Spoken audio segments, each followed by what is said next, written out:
I'm Kourtney Smith. And I'm Elyse Sharp. And we are two nerds who are here to make Shakespeare easier to understand. In this podcast, we will explore as many dimensions to Shakespeare's plays as we can by looking at the text, examining the historical context in which the plays were written, and how his plays are viewed through modern lenses of feminism, racism, classism, colonialism, nationalism, ableism, all of the isms. We will discuss how his plays shaped both the past and present, and, as theater makers, how his plays can be responsibly performed today, all while trying our best to approach his works without giving in to Bardolatry. So, Shakespeare anyone?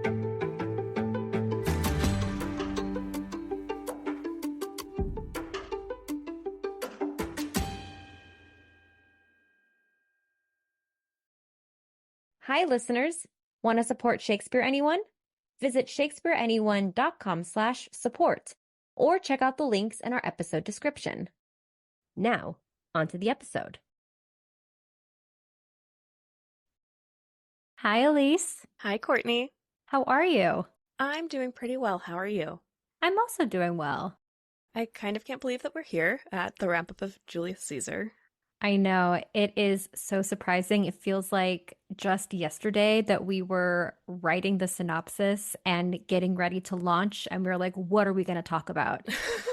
And all of a sudden, blink, and we're done. We're done. Pleasantly surprised by, the topics that we were able to explore in this series. I mean, and the minis that accompanied it. Things that this sort of, made us go off on tangents about, like, Earl of Essex and astrology, while also looking at, like, what was the actual history of Rome, and also, like, how did people in Shakespeare's day think about Rome? Really looking at, like, how popular this was is something that's fascinating to me.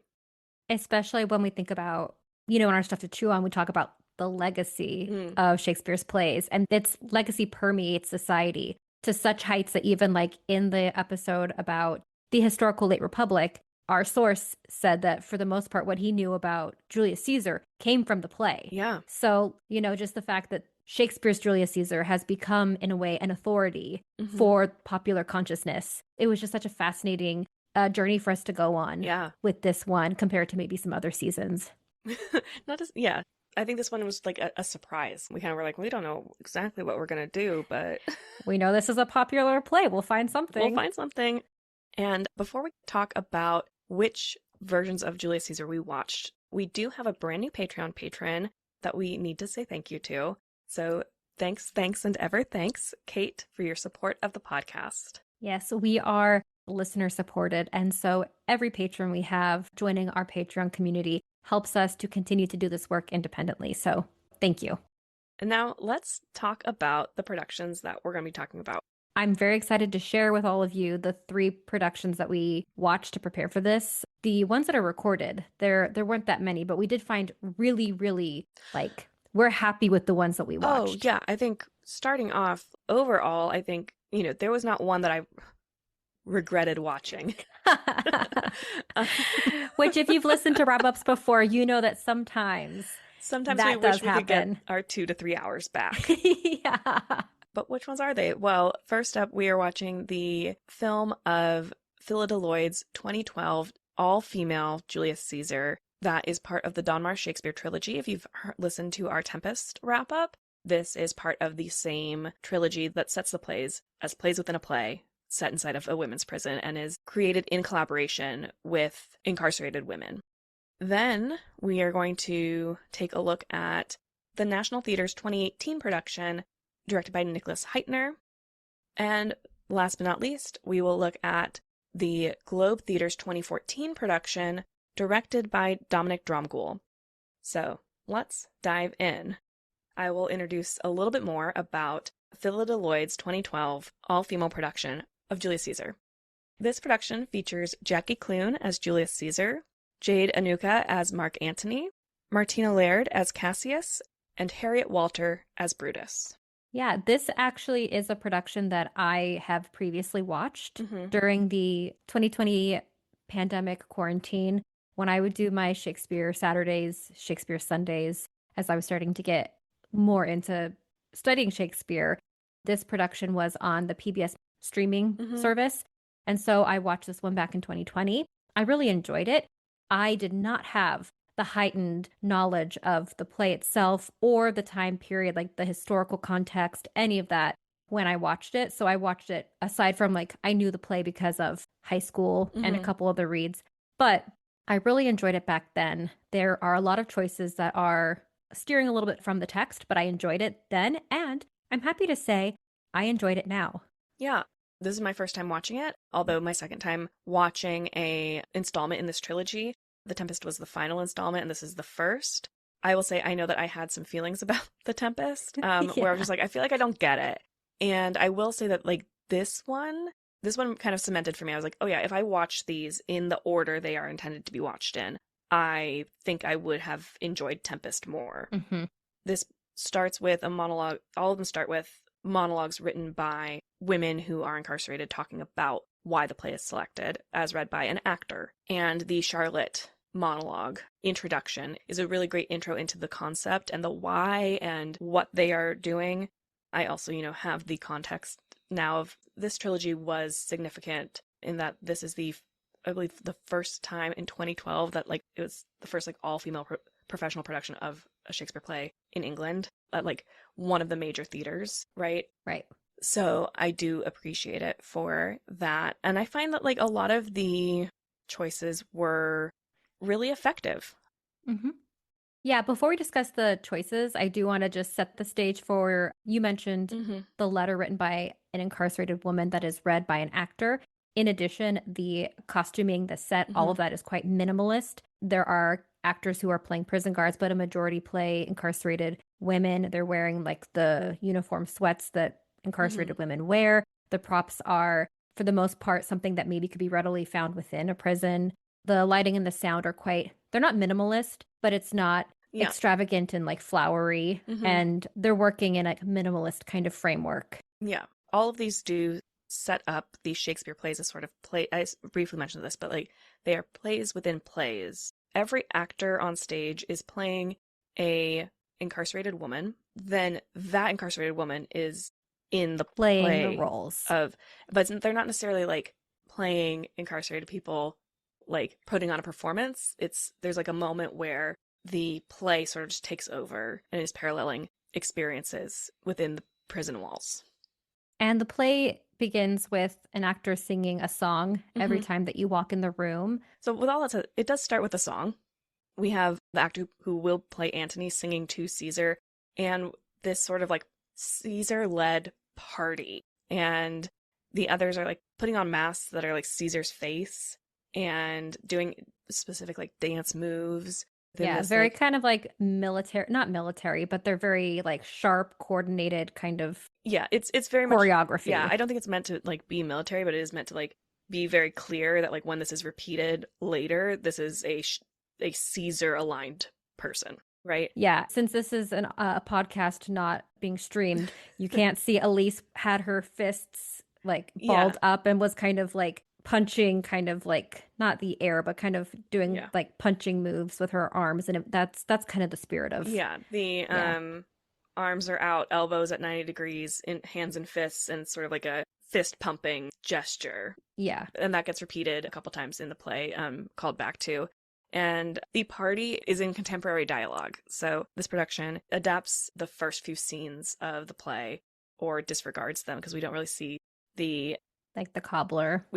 cobbler. We see that Caesar is a popular figure and has her followers, but the most like Shakespeare we get for a while is the soothsayer saying "Beware the Ides of March," which is delivered as a horoscope, which is I loved that choice for a like contemporary setting. Yeah. I will say one of the questions that I had going into all of these productions was what kind of Caesar are they going to be Mm-hmm. making? Like, what Mm-hmm. kind of Caesar are they going to be communicating? And this one read very like, yeah, you said populist. The like matching masks and choreography gestures was kind of like very Yeah, Colossus, yeah, Julius Caesar. yeah. I wouldn't say like necessarily like populist, but popular Yeah, popular and very like Colossus. and like charismatic and liked. Caesar is liked by the majority of people in this that we are going to meet. And Caesar is presented as a likable, charismatic person. Mm-hmm. And then the first bit of Shakespeare that we drop into the like Shakespearean text, is in the Cassius and Brutus scene. Once the procession of Caesars moves on towards the Feast of Lupercal. Yeah. This Cassius and Brutus, that's another question I had too, is how are Cassius and Brutus going to be characterized? Is it going to be a Brutus who is super swayed by Cassius and a bit, not gullible, that's not the word I'm looking for, but is easily swayed? Is this a Brutus who is going to be like, have already maybe thought about this beforehand? And it's like, it's just, one conversation is the, permission that Brutus needs to engage with the conspirators. And I felt that this Brutus was easily swayed by Cassius.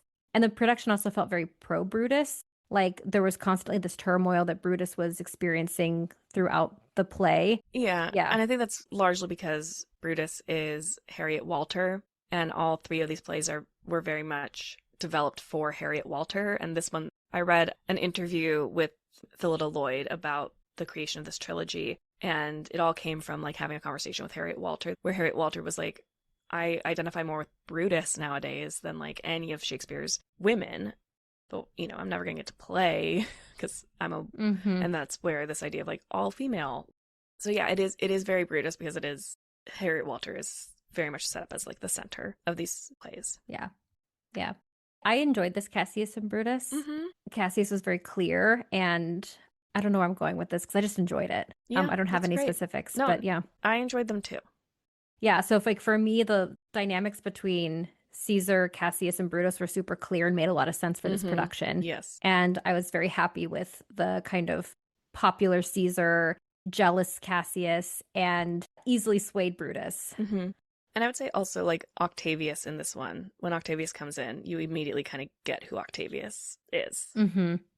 Yeah. So also the Mark Antony and Octavius dynamic is really clear. Yeah. And a good contrast to Cassius and Brutus. Something that I was curious about, since like it came up in your research about honor and virtue, is Portia going to have a wound? Are they going to do that? And this production does. And I was just like, great, like check, great. Because I believe like your research was like a lot of productions like choose to not deal with this or they minimize it. Yeah. And so I was like, this production's doing that. That's great. Yeah. Yeah. With a way that makes sense with the incarcerated women in a prison where she has a CD, like breaks it and uses that to make a wound on her thigh. Yeah. And then my other big question for each production was, how are they doing the assassination? And this production places the assassination like Caesar is seated in the audience. Caesar is seated with like among audience members when the assassination happens, which I found really cool. And just to say it, like all three productions have moments where the audience members are utilized as Roman citizens, as senators, as like extras in the story, and it is incredibly effective. Yes. Yeah. Yeah. And then on top of like the assassination is like a stabbing, like a prison stabbing. Yeah, it's a stabbing, but they also make Caesar drink bleach. Oh, that's right. I forgot about the Clorox and the bleach. Yeah, that's actually actually how Caesar is assassinated in this one, is they force drinking of bleach. Which I wrote in my notes, Clorox, stabbing, and filming. And I was like, Clorox, that must be for cleaning. I just completely forgot that they literally force fed. Yeah, that's how it happens. The Clorox. So, oh my god! So your note is, I forgot that. So your note is Clorox stabbing.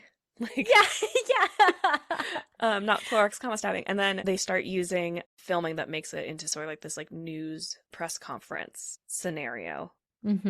They play with POV, like, as if a incarcerated person has a cell phone they're not supposed to have, and they are filming, or the press conference that's out to a wider audience.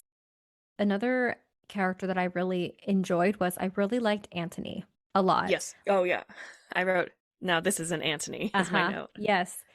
And at first, Antony was characterized like kind of young-ish, maybe. Like I was like, oh, this Antony is very young and inexperienced and like just a follower of Julius Caesar. And then during the Dogs of War, this Antony went through this transformation. Mm-hmm. And it was really, really effective. And this actor was just so brilliant at it too, transforming Antony from a follower of Julius Caesar to a leader. Yeah. Which, yeah, I would argue is a great dramaturgical reading of O'er Thy Wounds Now I Do Prophesy, that Antony is seeing all these things and like, I'm going to rain down destruction onto these murderers. It is the moment where we see Antony as, oh, this is somebody who like is out for vengeance. Yeah, and we get that during the will, and how much Antony riles up this talks of mutiny and riles up the people about the will. And there's this just excellent kind of collectiveness about the people, like in terms of dynamic between Antony and all of the plebeians through like chanting and repeat movements and Antony's ability. It's very clear to the audience that Antony is both passionate and manipulative. Yes. Antony arrives with the will. Yes. Antony repeatedly is like, oh, no, I can't show you this. No, it's not for you, friends. And then it's like, oh, you're going to compel me to read it? You're going to force me to read it? Yeah. When Antony says, now mischief do thy work. Right? Yeah. We bookend All Friends Are One's Countrymen with Antony's intentions. Yeah. Shakespeare's telling us that there is a slippery duplicity, and he is Cassius, but more polished and better at it than Cassius is. Yeah. And one other thing that I want to note as an example of like, Elyse, you mentioned it's a play within a play, and there's this kind of slipperiness of the production versus the incarcerated women. There's a clear moment of that in the Sin of the Poet scene, where that's a moment of like fighting within the scene that, Sin of the Poet and then the common people are in a brawl. And so a guard comes in, takes Sin of the Poet away. And so another actor has to step in and play Cinna. So there's this kind of interruption of the scene of this like, oh, but we're in a prison, and like it's a really effective moment to have, because we've been in the world of Shakespeare's Julius Caesar for a while, and so it's a moment that like kind of is jarring. Something, I mean, also like, we've just had the assassination, and it's like, and remember, this is all taking place in a women's prison. Sin of the Poet's entire scene is all about mistaken identity. Like, Sin of the Poet dies because Sin of the Senator. Because of Sin of the Senator. And so to have the original person playing that role forcibly removed by one mean, have another person so it's like this like extra layer of identity that I found really effective, and like just like adding an extra textuality to this like secondary, tertiary violence that comes out of the assassination attempt and the mob following Mark Antony. And in spite of the immense violence, it's a moment of laughter as well, of comedy, when the actor who is now playing Cinna the Poet has to ground themselves in playing Cinna the Poet, and all the other prisoner actors are like trying to help them, Yeah. The way that they play it is funny because they basically hand this actor a script, because Cinna has the lines of like repeating the questions of like, where am I going? What do I do? Blah, blah, blah. They use that as like looking through the script and trying to find their place. This like meta theatricality that's funny lightens the mood a little bit after the assassination. So that was a very effective moment, and I really enjoyed that. One moment that I thought was less effective was during the Brutus Cassius scene at the tent. Yeah. And there was this moment where there's a break in a very sentimental moment between Cassius and Brutus, with Brutus telling some other actors to get off the stage, you little And to me, it was just like, why break that beautiful moment? Like, this is, so it can be effective, and then it can also be disruptive. Something else that I really found effective, and this is much later, is that when Caesar's ghost appears to Brutus, Portia's ghost also appeared. It was like heartbreaking and really effective to have them both appear and haunt Brutus as he goes into final battle. The ghost of Julius Caesar also haunts Cassius in Cassius's final scene, which I thought was effective. I agree. The play ends with the prison lights coming back on and the guards being like, all right, like it's, lights out, like stop what you're doing. And an actor says, but we didn't get to finish. Yeah, Brutus does. Brutus says that, but it's at the exact end of Shakespeare's play. So Shakespeare's play is done. And that was one where I just bumped against it, where I was like, I know the trilogy is not finished, but the play is. And maybe this would have been a little bit more effective if truly we didn't get that ending couplet, you know? Yeah. Yeah, totally. Like they didn't get their bows, they didn't get their jig, but the actual play was done. So the play was done. So yeah, overall, I found this like pretty effective, more for me than The Tempest. If I had watched in order, I probably would have appreciated Tempest more. But I found that this one was really interesting and like fun, and I kind of understood more of what they were doing with Julius Caesar in this setting. Yeah. I similarly enjoyed this much better than I did The Tempest. The choices feel like they were rooted in something a bit like not closer to the text, but it jibed with the text for the most part. Those choices helped the story versus distracting from the story. Yes. Shakespeare's text highlighted what these productions were trying to do. Yeah. Shakespeare and the incarcerated women were collaborators in this versus bumping heads in ways. Yeah. Yes. So, Elyse, would you recommend the Donmar Warehouse's Julius Caesar, or scenes or parts of it, would you recommend it in a high school English literature class? No, because I think it's better suited for a like theater history class or like an applied theater class, a like theater and social justice class.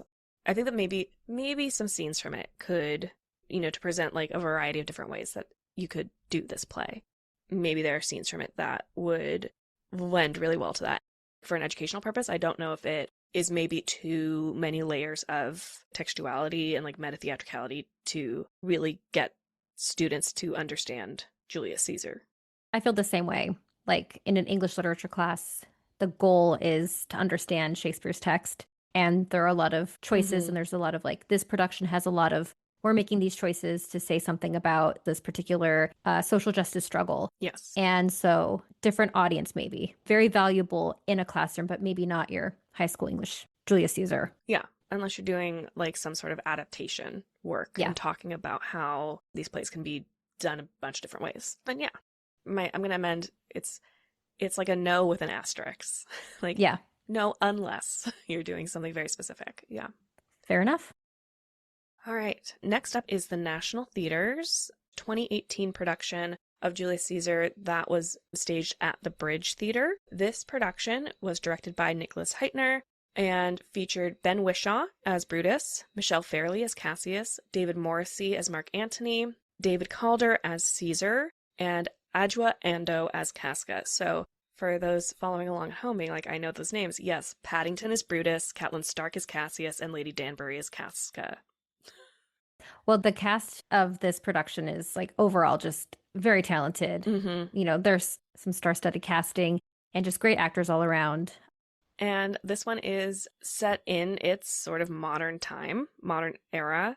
And we start off with a heavy metal concert because they're singing We're Not Gonna Take It by Twisted Sister. And again, this is another one where the audience, this one has like the most audience involvement. The audience is basically like participating every few scenes. There's something for them to be holding, and the play moves through them. The set is sometimes like platforms that raise up and down, and sometimes they are on the ground with the audience standing around them.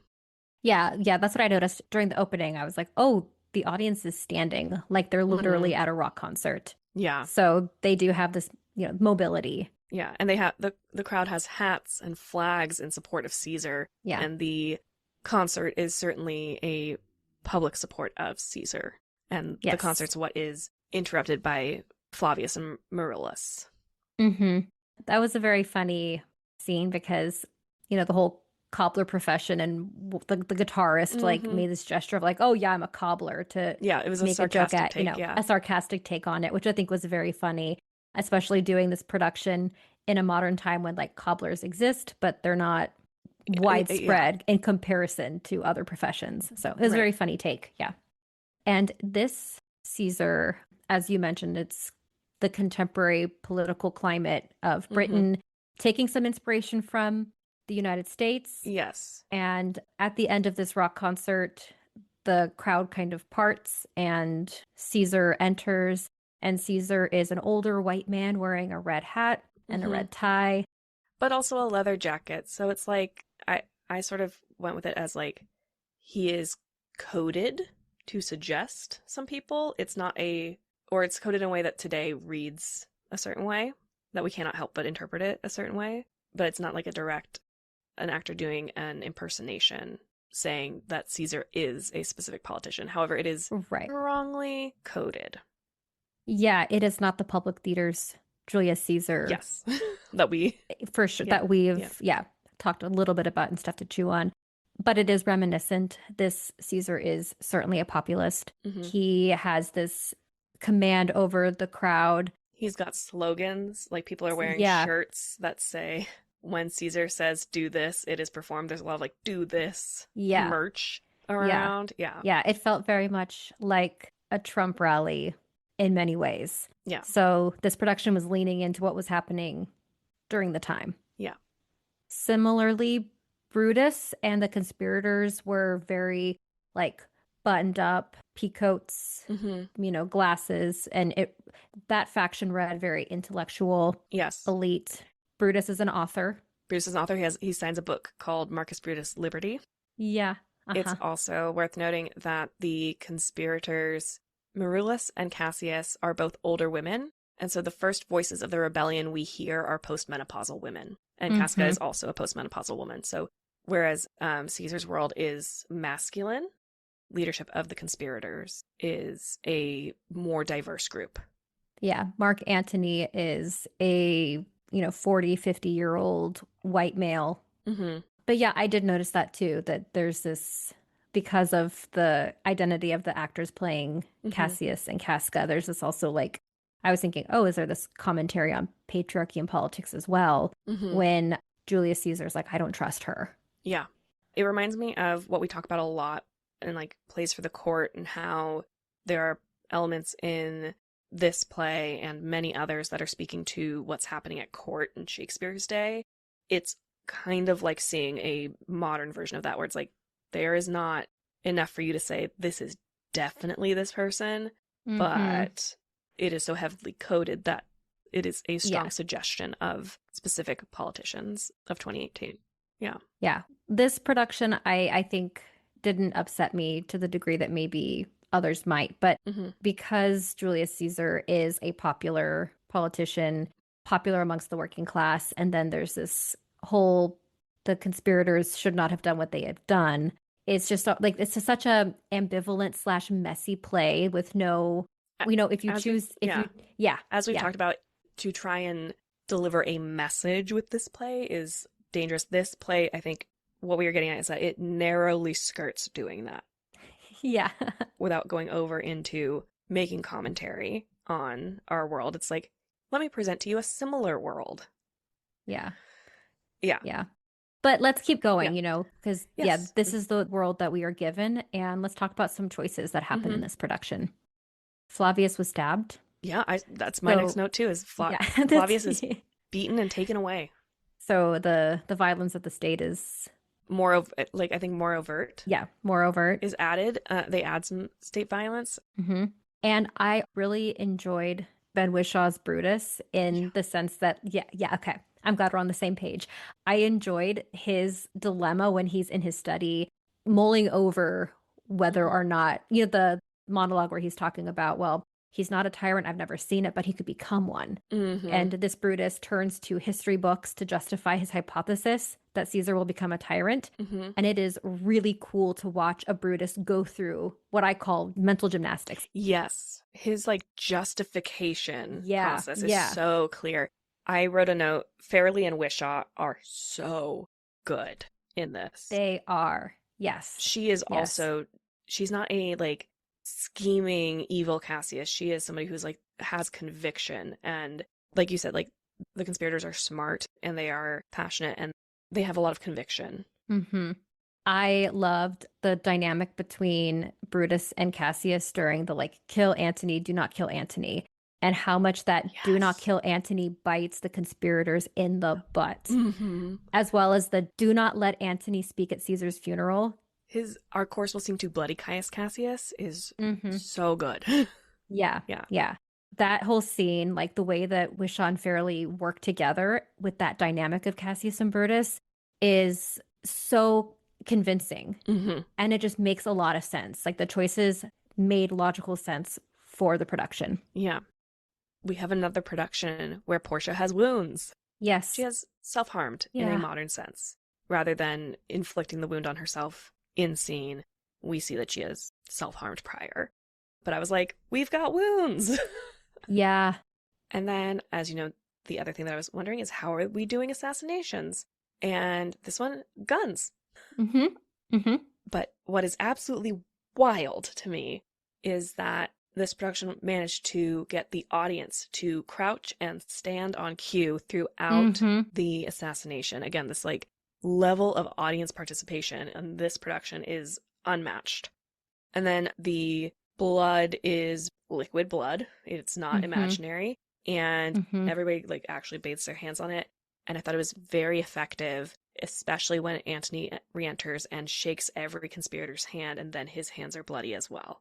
I was like, Mm-hmm. that's a very cool image that I don't see a lot because productions often, like the Donmar Warehouse, use gloves or they use Some other kind of some other theatrical thing. Yeah. symbolism. Mm-hmm. Or they use a blood that like dries quicker. And so by the Oh, yeah. time, by the time Antony enters, like the blood on the hands is dry and he's not getting it all over himself. And so I really loved that detail of Antony dirtying his hands to interact with these conspirators.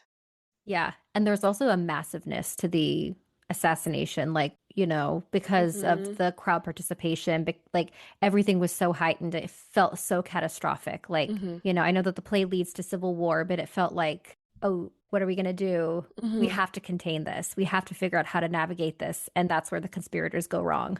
Yeah. And then we get more audience participation and more music at Caesar's funeral. There's like white flowers and black and white posters of Caesar being passed around. And then the conspirators pass out flyers that say liberty, freedom, tyranny is dead.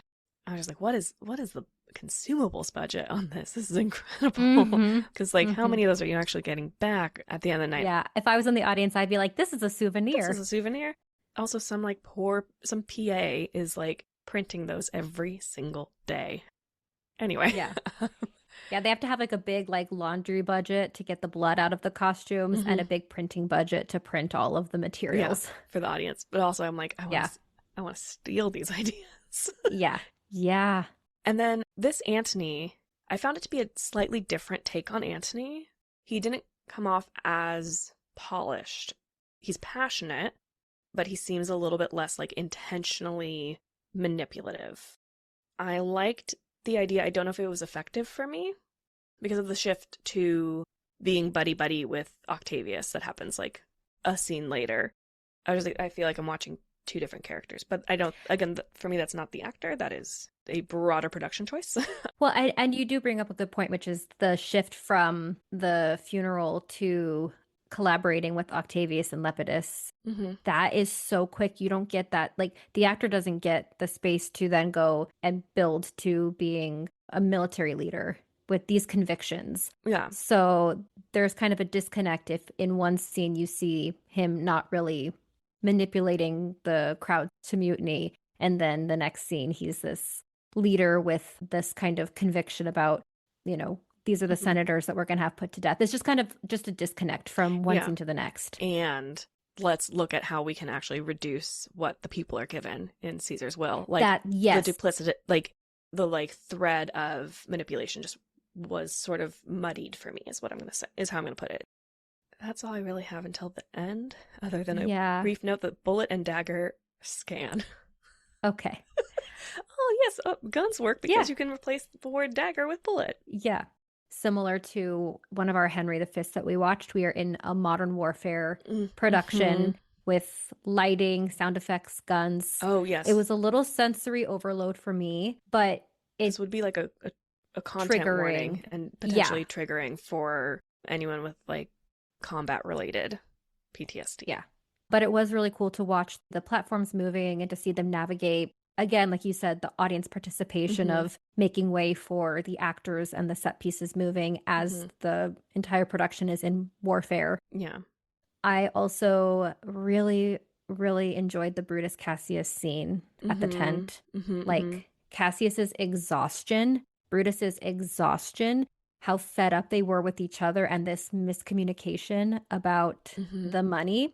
Again, similarly to their relationship before the assassination, this made a lot of sense to me. And there's a moment where Fairley just like the wind was taken out of this Cassius when she asked Brutus to stab her in the heart. And I was like, oh, they've been literally in the midst of war and they are exhausted and communication has been totally mishandled. And I just thought it was really, really lovely to watch the Brutus and Cassius like this. Yeah.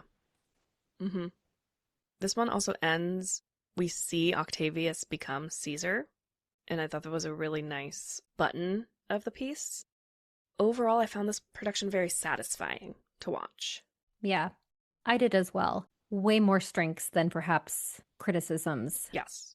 Kourtney, would you recommend this for a classroom? I think I would.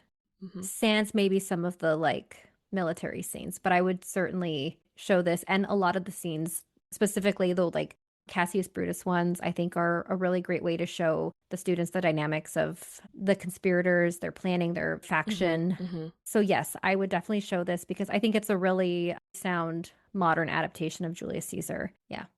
Elyse, would you show this production? I think I'm in the same boat as you. There are scenes that I think are very classroom appropriate and great examples of how Shakespeare can be modernized and also like very effectively played. But maybe there are scenes that work better than others for the classroom with this one. I mean, I think that's like potentially Julius Caesar as a whole. Which is very funny because Julius Caesar is one of the taught most so widely. Commonly, it's taught so widely. But to see it actualized, depending on the lengths that the production will go. Yeah, I think for me, what I bump against for this one, for a classroom, especially like an American classroom, is the gun violence in this one. That might not be something that a teacher wants to bring into the classroom.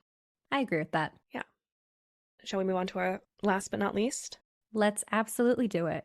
All right, last but not least is Shakespeare's Globe's 2014 production of Julius Caesar, directed by Dominic Dromgoole, featuring Luke Thompson as Mark Antony, Anthony Howell as Cassius, George Irving as Julius Caesar, and Tom McKay as Brutus. This is like classic Elizabethan Julius Caesar. Yeah. I was going to say, in classic Elizabethan Shakespeare, there's so much audience engagement before the show begins. Yeah. So all three have had like an immersive element. We've watched other Globe productions, and they have not shown us the extent of pre-show that this show had, where it is the Feast of Lupercal on the day that you're seeing the show, and there's like a Puritan yelling about it, and there's a Punch and Judy show, there's an orange seller, there's musicians, there's actors in Elizabethan clothes getting in fights in the middle of the yard. It is travel back in time with us to the 1590s, and let's watch this play together. Yeah, I wrote in my notes that I wish I were an audience member during this production just to experience the immersiveness of the Elizabethan Lupercal scene. Yeah, it's also like a very like accurate Feast of Lupercal. Like the races run in the theater, and they actually do the like.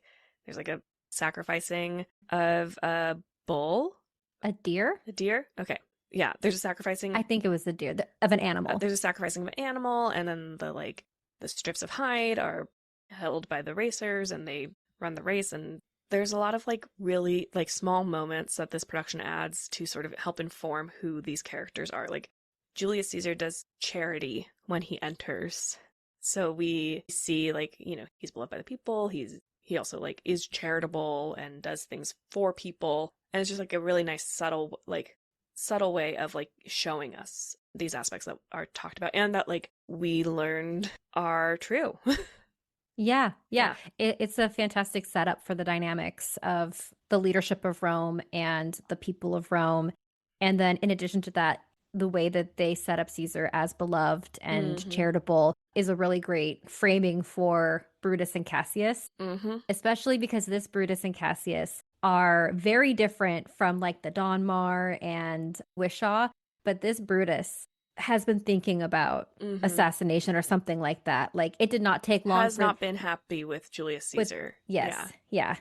So whether he's gotten to assassination or not, it did not take long for this Brutus to be like, let's talk. Yeah. Let's talk. I think that the first Brutus and Cassius scene, yeah, I sat up while watching it because I think that scene is so often played with Cassius having to really convince and seduce and get under Brutus's skin.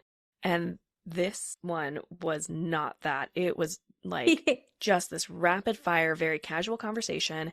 And it was like, I sat up because I was like, I don't know if I've ever seen a production where this scene is so casual and so quickly paced. And it works and it's good and it's interesting. And it just wasn't as like weighty and ponderous as that scene can be played.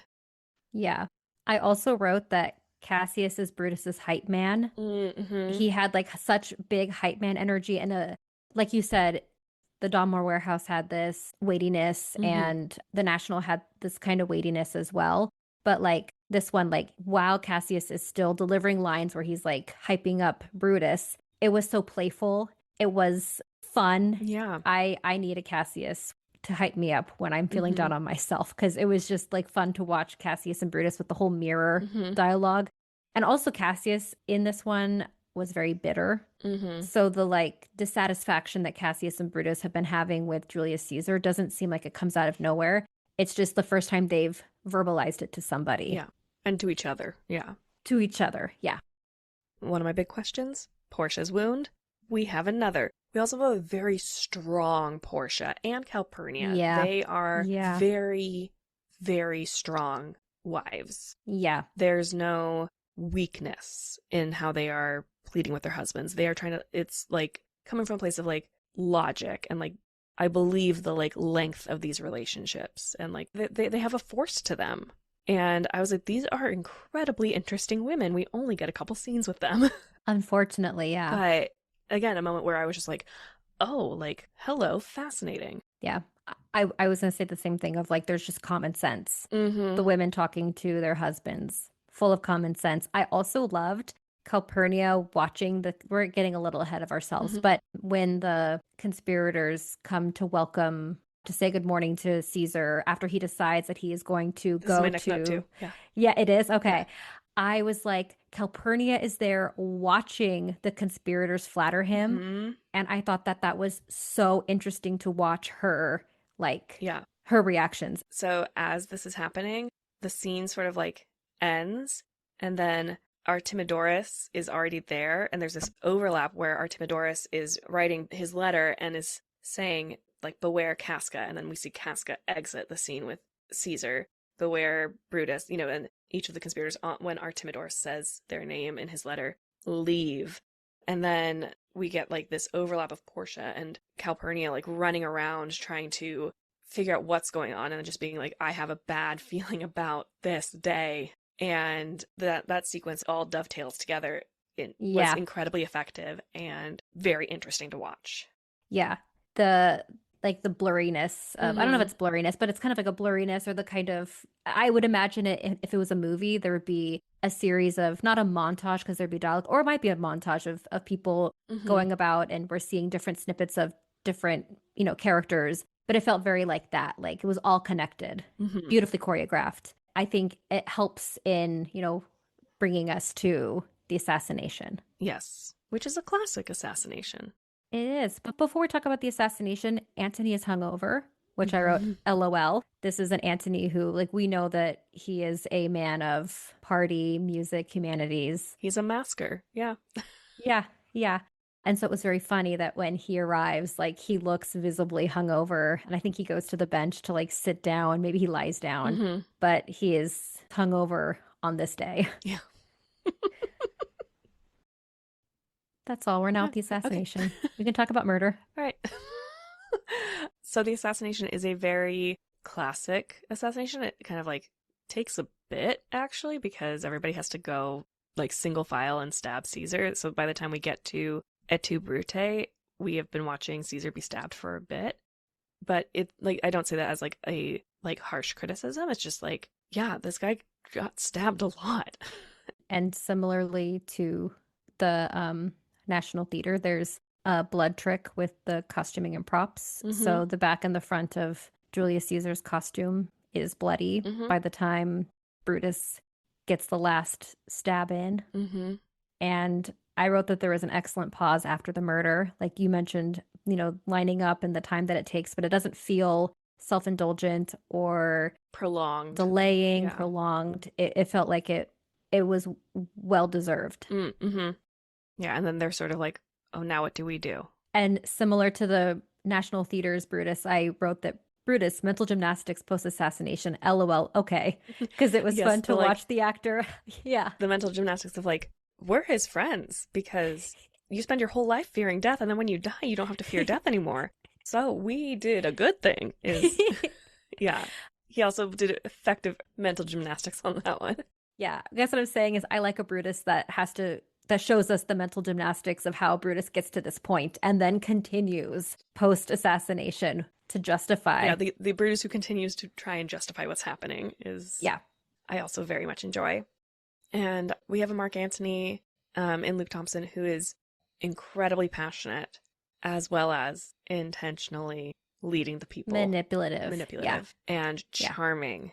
And so he has like this very impassioned Friends, Romans, Countrymen sequence, but throughout you do kind of get that he's playing with the crowd and measuring their reactions and is just very skilled at doing this. So that then when we get Now Mischief Do Thy Work, it's like, oh, he just absolutely played them. Yeah. One example being he like just walks away from the pulpit for a moment and the crowd is talking about it and he comes back and, it's like, oh, he's got red eyes. The other thing is he revealed the body. I don't think in the other two we saw Caesar's body. The Donmar, we see the coat.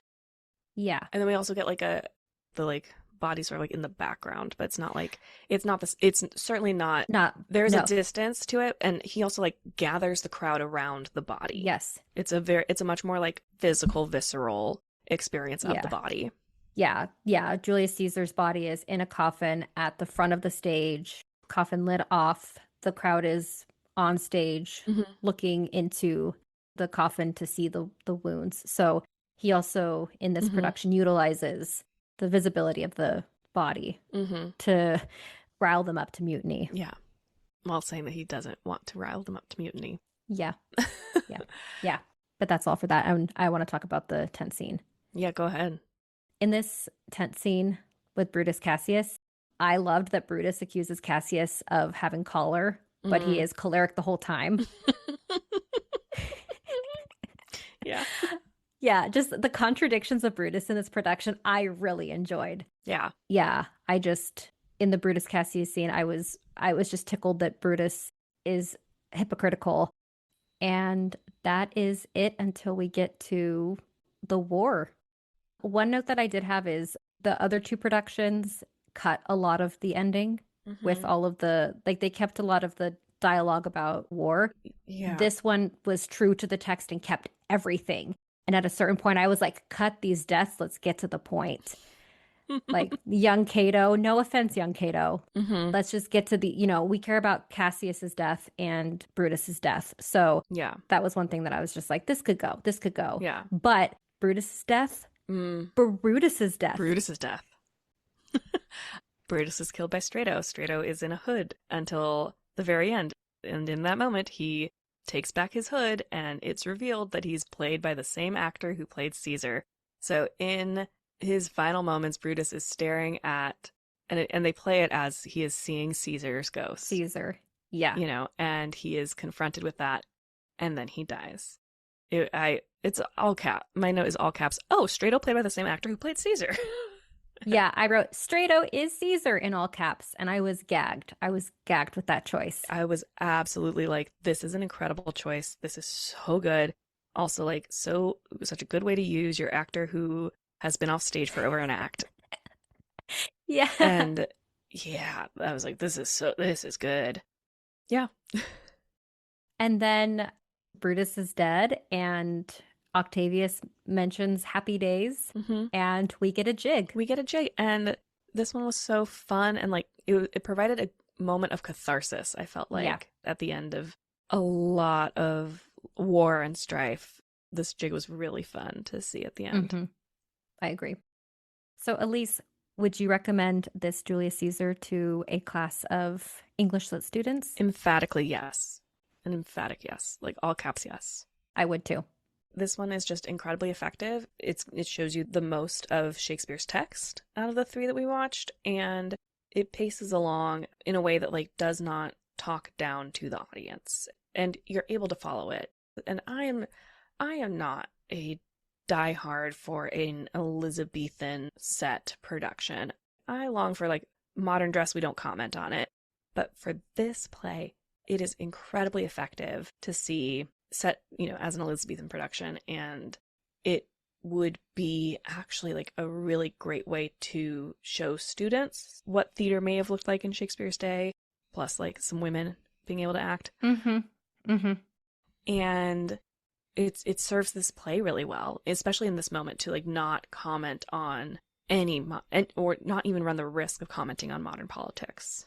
Yeah, and I also would love to pair this production, particularly because of the different motivations that this play infuses into Brutus, Cassius, Julius Caesar, Antony, to compare it with a different type of choice. Because Shakespeare writes this play so ambiguously that you could choose to either make Brutus super noble, just tricked by Cassius, or you could have Brutus be already thinking about it before Cassius says anything, and he does all the mental gymnastics to justify the assassination. So I think also like showing students that within the text there is interpretation. Shakespeare's plays are not one and done, like this is what it wholly means, and there is space for interpretation. Yeah. So All right, now time for our perfect Julius Caesar. How would we make a perfect Julius Caesar out of these three? In our draft picks, let's start off with the title character himself. Which production's Caesar would you like take to make this mashup version? I would take, I think, the Globe's Caesar. I think so too. I think for me, it's kind of like it's by like a hair. I think they all fit their productions really well. The Globe just a little bit over the edge for me in terms of how likable I just found him very likable, and the production set him up to be very likable instead of. I think the Globe did a good job of not necessarily rooting for one group over another, whereas the others maybe rooted for Brutus and Cassius a little bit more. So their Caesar had some qualities that made you go, "Oh, I get it," Yeah. Yeah, same, because the people love Caesar so much. And the one that I love the most and could be like, oh, that's a good leader is the Globes. Yeah. So that's my choice as well. What about Brutus? It is a toss-up for me between Ben Whishaw and Tom McKay. So between the National and the Globe. I liked both of them so much. Yeah. I don't know if I can choose. It's a good problem we have. I think if I were asked to choose, I think I would choose Whishaw with a little bit more McKay.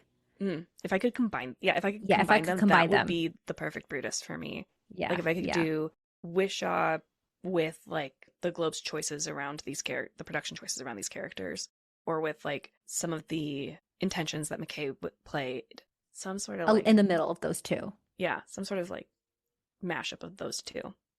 What about Cassius? I think for me this is kind of the same answer. Oh, no, wait. You go first. I want to hear what you think. I think my choice is, and again, this is a hair of making the choice, but I think for me, the National.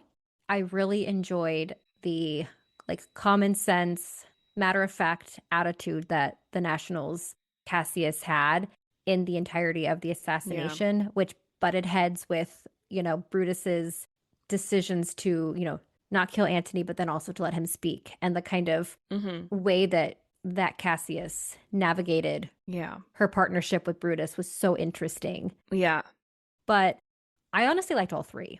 Yeah, that's kind of where I had pause, because I was like, I liked all three. I found all three very interesting, very effective. I think all these productions are so good, and like we don't have like one that stands out above the rest, really, which is making these decisions like I think the hardest they've ever been since we started doing this way. So for me, I think Michelle Fairley takes it again by like a hair. So the National for me too, just in terms of like stands out tiny bit more. What about Antony? Luke Thompson, The Globe. The Globe. Yeah. For me, Antony has to be I like Mark Antony, who is charismatic, who is passionate, who is a party boy, and ultimately who is intentionally manipulating the people. And I think that Thompson just manages to do all of that. And to me, Thompson is the best of both of the other two. Donmar Warehouse to me has the charisma, the likability, the manipulation, and then the passion and like the emotional inner life that the National had. I feel like Luke Thompson manages to be in the center of that Venn diagram and deliver a really compelling Mark Antony. Mm-hmm. The Globe is also my Mark Antony. And it's fun to have a Mark Antony, like, let the audience know that he is, oh, I don't want to start a mutiny, but he does. Like, it's fun to see. It's fun to watch that. Yeah. Portia.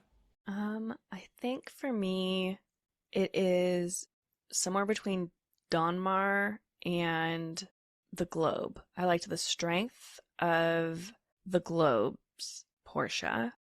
I liked the choice to have her be a ghost from the Donmar. And I liked the relationship in both. I felt maybe even like the Donmar was like a little bit more like, I believe this relationship. For me, also the Globe, and then taking choices from Donmar and National just to shape out Portia a little bit differently. Like the relationship between Donmar's Portia and Brutus, I didn't get it quite as quickly. But then by the time Portia comes back as a ghost, oh my gosh. Yeah. Heartbreak. Absolute heartbreak.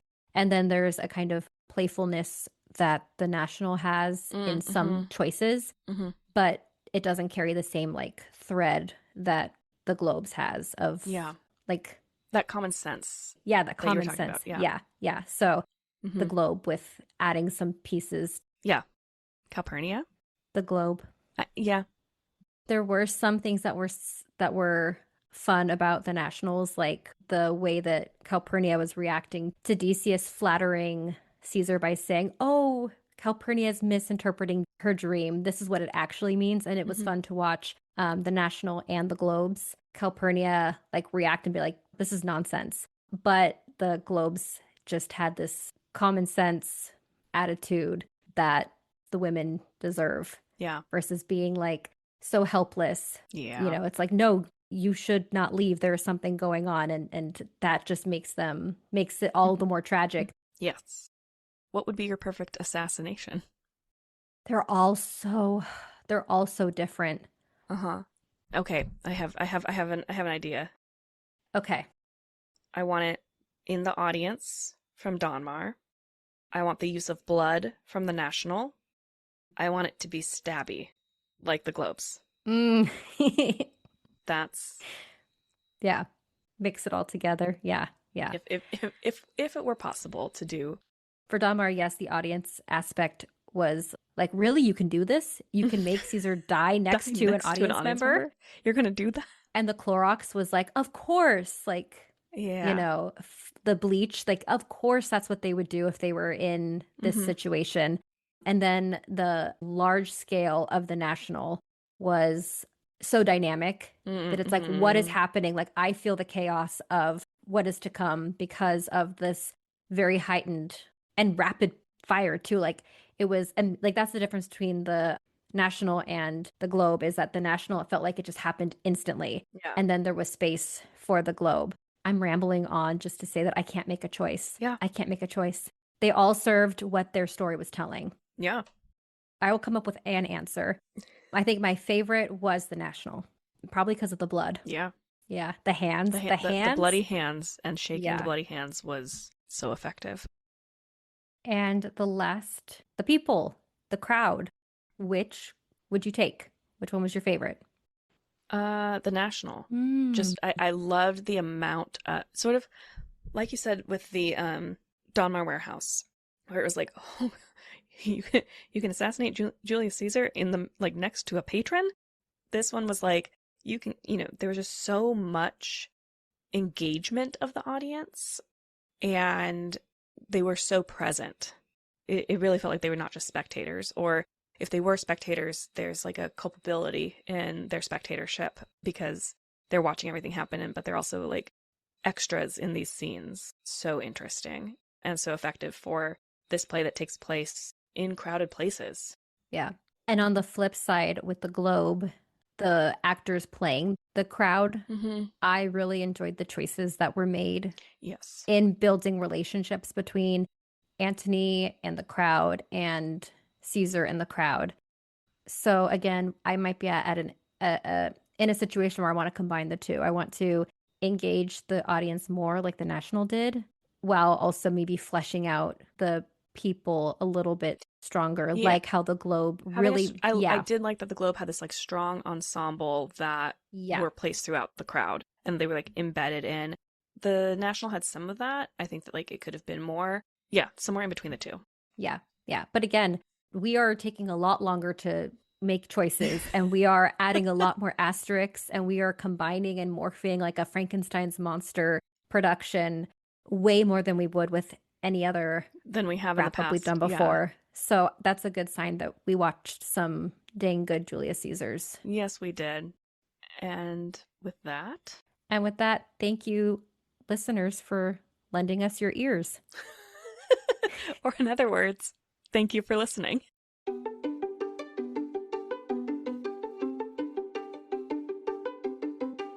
I'm Kourtney Smith. And I'm Elyse Sharp. This is Shakespeare Anyone? Thank you so much for listening to Shakespeare Anyone. Works referenced in this episode are available in the episode description. Our theme music is Never Ending Minute by Sounds Like Sander. If you would like to support us, visit shakespeareanyone.com/support or check out the links in our episode description. You can also hit the subscribe button, like us, leave a comment, write a review, share us on social media, tell a friend about us, all the things. We'd appreciate it. For more, you can visit our website, shakespeareanyone.com, or follow us on Instagram at shakespeareanyonepod. Now, because you listened all the way to the end of the credits, here is a completely random Shakespeare quote for you.